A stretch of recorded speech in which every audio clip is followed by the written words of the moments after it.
થરાદ ખાતે પક્ષી બચાવ સારવાર કેમ્પ ખુલ્લો મુકાયો હતો।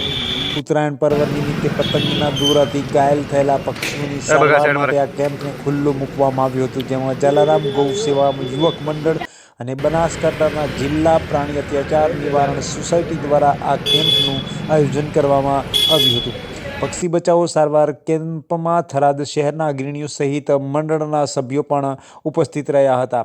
થરાદમાં છેલ્લા 16 વર્ષથી ઉત્તરાયણ પર્વ નિમિત્તે આ કેમ્પનું આયોજન કરવામાં આવી રહ્યું છે।